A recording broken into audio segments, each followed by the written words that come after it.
ભગવાન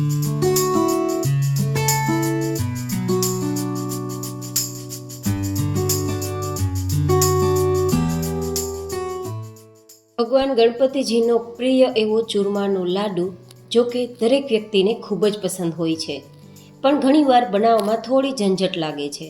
પણ આજ ડિમ્પલ્સ ડિશીસમાં જુદી જુદી 3 રીતે ચૂરમાના લાડુ બનાવીશું, એ પણ ગોળમાંથી બનાવીશું અને સરળ રીતે બનાવીશું. તો તમે ક્યારેય પણ તહેવાર હોય કે પછી ભગવાનના ભોગ માટે લાડુ બનાવતા હોય કે પછી મહેમાન માટે કે તમારા ખાવા માટે બનાવતા હોય તો તમને ખૂબ જ સરળ રહેશે. તો ચલો રેસીપી શરૂ કરીએ. તો સૌથી પહેલાં આપણે લોટ બાંધી લઈશું અને તેના માટે પરફેક્ટ માપ હોવું જરૂરી છે. તો અહીંયા ઘરમાં રહેલી વાટકી અથવા તો મેજરિંગ કપથી તમે માપ લઈ શકો છો. હું અહીંયા ઘરમાં રહેલી વાટકીના માપથી 2 વાટકી જેટલો ભાખરીનો કરકરો લોટ લઉં છું, જેમાંથી આપણે લાડવા બનાવીએ, લાપસી બનાવીએ, ભાખરી બનાવીએ તે લોટ. કપથી જોઈએ તો 4 કપ જેટલો લોટ છે. કદાચ તમારા ઘરમાં ભાખરી બનાવવાનો આટલો કરકરો લોટ ના હોય તો તમારે અહીંયા 4 કપ જાડા લોટની સાથે લગભગ અડધા કપ જેટલો રવો ઉમેરવાનો રહેશે, તો પણ એકદમ સરસ દાણેદાર તમારા લાડુ તૈયાર થશે.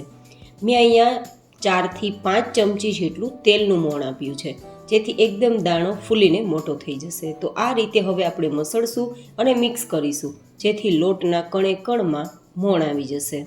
હંમેશા દાણેદાર વેરાયટીને તૈયાર કરવા માટે મોણ આપવું જરૂરી છે. તમે ઘીનું મોણ પણ આપી શકો છો અને તેલનું મોણ પણ આપી શકો છો. તો તમે અત્યારે જોઈ શકો છો કે લોટના કણે કણમાં સરસ મોણ અપાઈ ગયું છે. તો હવે આપણે લોટ બાંધવા માટે હુંફાળા ગરમ પાણીનો ઉપયોગ કરીશું. હુંફાળા ગરમ પાણીથી લોટ બાંધશો તો લાડવો એકદમ ફરસો તૈયાર થશે અને એકદમ સોફ્ટ, એટલે કે આપણે જ્યારે લાડવો ખાતા હોય ત્યારે આપણે કડક પણ ના લાગે અને ફરસો લાગે તેવો લાડવો તૈયાર કરવા માટે હંમેશા ગરમ પાણીથી જ લોટ બાંધવો અને લોટ પણ એકદમ કડક બાંધવો, એટલે કે ભાખરી બનાવતી વખતે જેવો લોટ બાંધીએ ને તેનાથી પણ વધુ કડક લોટ તૈયાર કરવો. તો આ રીતે આપણો કડક લોટ તૈયાર થઈ ગયો છે. તો હવે આપણે જોશું પહેલી મેથડ.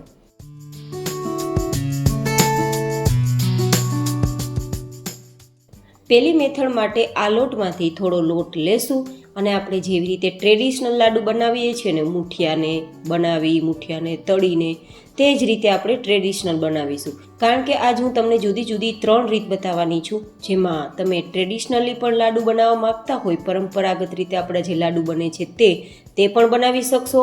અને તમારે જો થોડા હેલ્ધી લાડુ બનાવવા હોય, એટલે કે મુઠિયાને તળિયા વગર તમારે લાડુ બનાવવા હોય તો પણ તમે ઓછા તેલમાં તૈયાર કરી શકો. તે માટે જુદી જુદી મેં 3 રીત બતાવેલી છે. તો પહેલી રીત આપણે જોશું આ રીતે મુઠિયા તૈયાર કરીને.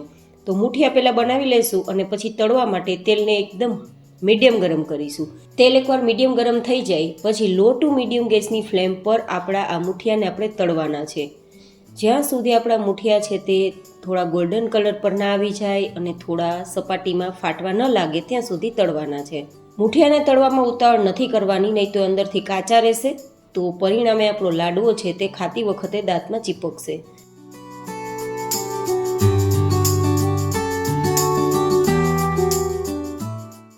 તો 5 મિનિટ મેં આ રીતે તળવામાં સમય આપ્યો ને, તો અત્યારે ગોલ્ડન કલર પર આવી ગયો છે અને સપાટી એકદમ ફાટી ગઈ છે. આ સપાટી ફાટી જવાનું રીઝન તમને સમજાઈ જશે કે આપણા મુઠિયા એકદમ સરસ તળાઈ ગયા છે. તો આપણે હવે તેને બહાર કાઢી લેશું.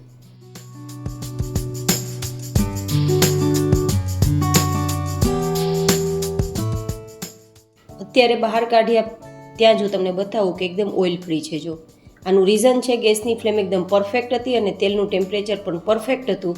પરિણામે આટલા ઓઇલ ફ્રી અને આટલા સરસ અંદર સુધી આપણા મુઠિયા તળાઈને કૂક થયા છે. હવે તેને ઠંડા કરીશું. ગરમ ગરમમાં હાથ પણ દાઝી જશે અને તેનો ભૂકો પણ બરાબર નહીં થાય.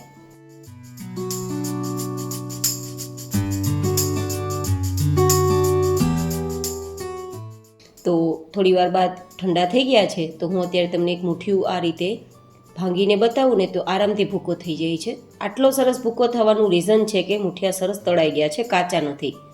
તો આ રીતે નાના નાના ટુકડા કરી લેશું તો મિક્સર જારમાં સરસ મજાનો પાવડર તૈયાર થઈ જશે. આ રીતે ટુકડા કરી અને પછી તેનો પાવડર તૈયાર કરવાથી તમારે ચાળવો પણ નહીં પડે, એકદમ સરસ દાણેદાર પાવડર તૈયાર થશે. તો તમે અત્યારે જોઈ શકો છો એકદમ દાણેદાર પાવડર તૈયાર થયો છે. જો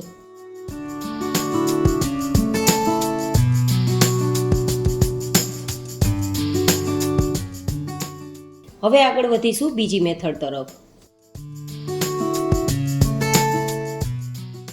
બીજી મેથડમાં પણ જે રીતે આપણે આગળ લોટ બાંધ્યો ને તે જ રીતે બાંધવાનો, પણ અહીંયા આપણે મૂઠિયાને તળવાના નથી. એટલે કે જે લોકો હેલ્ધી ખાવા માગે છે, એકદમ ઓછા તેલમાં ચૂરમાના લાડુ તૈયાર કરવા માગે છે, તે લોકોએ કઈ રીતે લાડુ બનાવવો તે આ પ્રોસેસ હું તમને બીજી મેથડમાં બતાવું છું. તો જેમના માટે આપણે એકદમ નાના નાના બોલ તૈયાર કરીશું. જો હું તમને નજીકથી બતાવી દઈશ એટલે સમજાઈ જશે કઈ રીતે કરવાનું. જો આ રીતે નાના નાના બોલ તૈયાર કરવાના, અને આ રીતે બોલ તૈયાર કર્યા બાદ આપણે અહીંયા અપ્પમ પેન લેશું અને અપ્પમ પેનમાં થોડું થોડું તેલ લગાવીશું. જો આ રીતે તવામાં તમારે એકદમ ઓછું તેલ લગાવીને પછી તૈયાર કરવા હોય તો પણ કરી શકો છો. હવે આ રીતે આપણે બધા જ જે બોલ તૈયાર કર્યા છે તેને આપણે બધી જગ્યાએ તેલ કોટિંગ થઈ જાય, બધી જગ્યાએ તેલ લગાવાઈ જાય તે રીતે આપણે આમ ચલાવી દઈશું અને પછી આ રીતે રાખી દઈશું અને પછી ઢાંકીને ધીમા ગેસની ફ્લેમ પર આપણે 2 મિનિટ માટે થવા છોડી દઈશું તો અંદર સુધી કૂક થઈ જશે.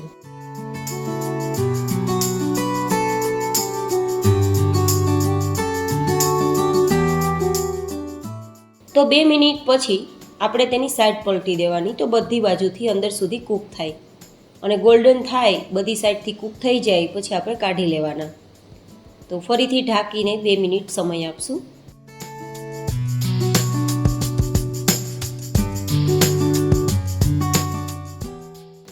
તો 2 મિનિટ પછી તમે જોઈ શકો છો કે એકદમ સરસ ગોલ્ડન કલર આવ્યો છે અને બધી સાઈડથી કૂક થઈ ગયા છે. મૂઠિયાને તળતી વખતે જે પ્રોસેસ થઈ હોય ને તેવી જ દેખાય છે, પણ એકદમ ઓછા તેલમાં તૈયાર થઈ છે.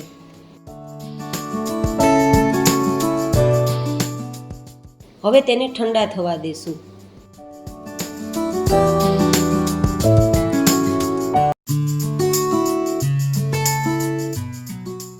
અને ઠંડા થઈ ગયા બાદ જો હું તમને બતાવી રહી છું કે કેટલો આરામથી ભૂકો થઈ જાય છે.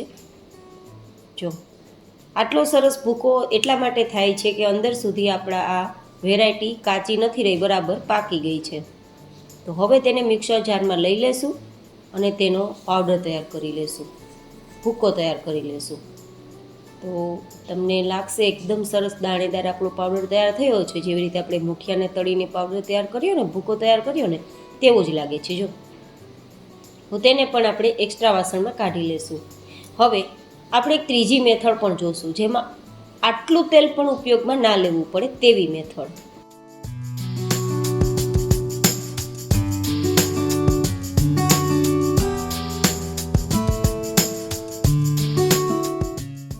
તો જેમના માટે આપણે જેમ આગળ લોટ બાંધ્યો તે જ રીતે લોટ બાંધી લેવાનો અને પછી તેમાંથી આપણે થોડો વધારે પ્રમાણમાં લોટ લેશું અને એક સરસ મજાનું લુવું તૈયાર કરીશું.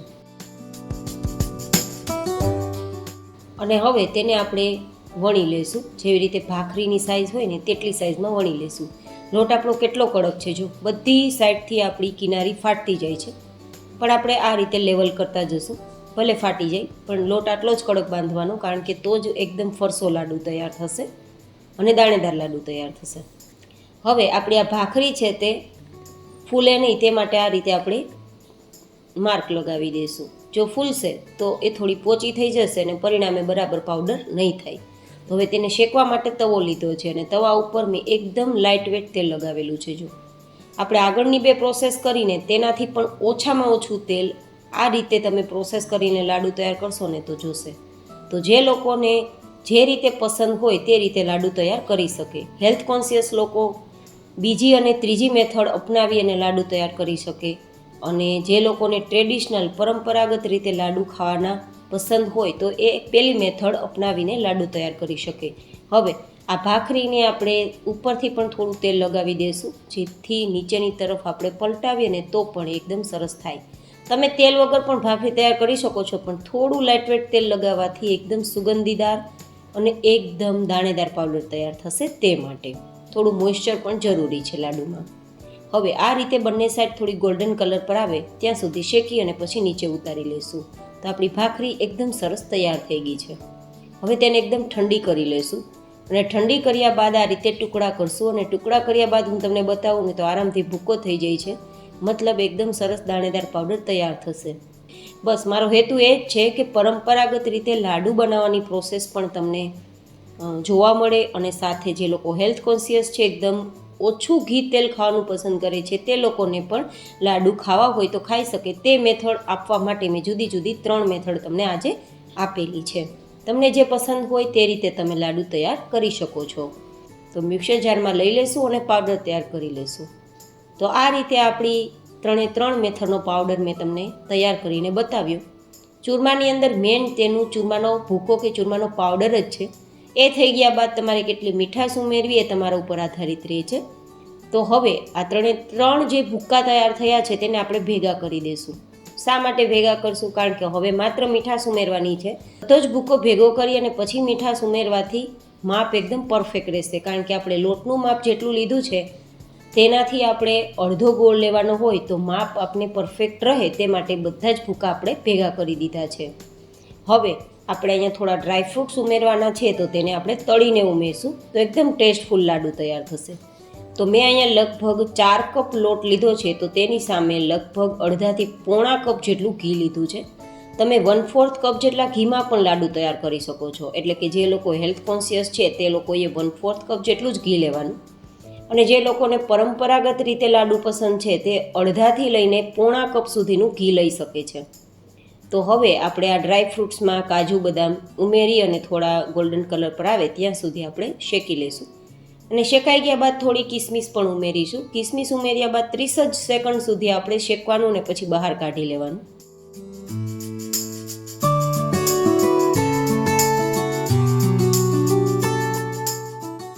જે વાટકીથી 2 વાટકી જેટલો આપણે લોટ લીધો હતો તે જ વાટકીથી મેં પોણી વાટકી જેટલો દેશી ગોળ લીધો છે. જો તમે સુધારેલો ગોળ લેતા હોય ને તો તમારે 1 આખી ભરેલી વાટકી લેવાની. એટલે કે 4 કપ લોટ હોય તો 2 કપ જેટલો તમારે ગોળ લેવાનો જ. અને તેની સામે અડધાથી પોણા કપ જેટલું તમારે ઘી લેવાનું. પણ જો તમારે એકદમ ઓછા ઘીમાં લાડુ તૈયાર કરવા હોય તો તમે 1/4 કપ જેટલું જ ઘી લેજો તો પણ એકદમ સરસ લાડુ તૈયાર થશે. પણ મેં અહીંયા ટ્રેડિશનલની સાથે સાથે થોડા હેલ્ધી લાડુ પણ તમારી સાથે શેર કરી રહી છું. તો હું બંને માપ તમને આપી રહી છું. તો હવે આપણા ગોળમાં કોઈ પાય નથી કરવાની, માત્ર ગોળને ઓગાળવાનો છે. તો આપણે થોડી વાર ચલાવીશું ને તો ગોળ ઓગળી જશે. તો આપણો ગોળ એકદમ સરસ ઓગળી ગયો છે અને એકાદ ઉફાણમાં જ આપણા ગોળમાં બબલ્સ દેખાવા લાગ્યા છે. તો હવે ગેસની ફ્લેમ બંધ કરી નીચે ઉતારી લેશું. જો વધારે પડતો ગોળ પાકી જશે અને પાય આવી જશે તો તમારા લાડુ લાંબા સમયે કડક થઈ જશે અને પરિણામે ખાવામાં મજા નહીં આવે. તો ખાસ ધ્યાનમાં રાખવાનું કે ગોળને માત્ર ઓગાળવાનો જ છે. તો હવે આપણે અહીંયા ફ્લેવર માટે અડધી નાની ચમચી જેટલો એલચી પાવડર ઉમેરીશું. તમે જાયફળ પાવડર પણ ઉમેરી શકો છો. અને સાથે આપણે જે રોસ્ટ કરેલા ડ્રાયફ્રૂટ્સ છે તે પણ ઉમેરી દઈશું. અને પછી આપણે જે ઓગાળેલો ગોળ છે, ઘી અને ગોળ, તે પણ ઉમેરી દઈશું. અને પછી બધું મિક્સ કરી અને તમે ચોઈસ પ્રમાણે લાડુ તૈયાર કરી શકો છો.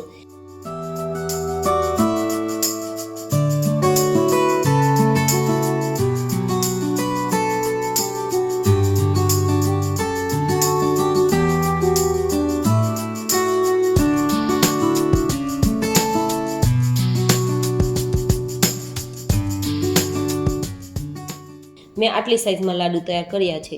અને થોડા વધારે ડેકોરેશન માટે અને હેલ્ધી બનાવવા માટે હું થોડા ખસખસ પણ લગાવી રહી છું. જો કે ડ્રાય ફ્રૂટ્સ, ખસખસ આ બધું ઓપ્શનલ છે. તમારી ઈચ્છા હોય તો તમે તૈયાર કરી શકો છો આ રીતે. હવે આ રીતે બધા જ લાડુ તૈયાર થઈ ગયા છે. અને હું તમને ખોલીને બતાવું તો અંદરથી એકદમ દાણેદાર લાડુ તૈયાર થયો છે. જોતાં જ મોઢામાં પાણી આવી જાય તેવો લાડુ છે. આજે મેં તમારી સાથે પરંપરાગત રીતે અને હેલ્ધી લાડુ કઈ રીતે બનાવવા તે રેસીપીની મેથડ શેર કરેલી છે. એટલે કે જુદી જુદી 3 મેથડથી તૈયાર કરેલા લાડુની રેસીપી તમને કેવી લાગી મને તમારા ફીડબેક કોમેન્ટમાં જરૂર આપજો. ફરી મળીશું એક નવી જ હેલ્ધી એન્ડ ઇન્ટરેસ્ટિંગ રેસીપી સાથે. ત્યાં સુધી stay healthy, stay happy, take care.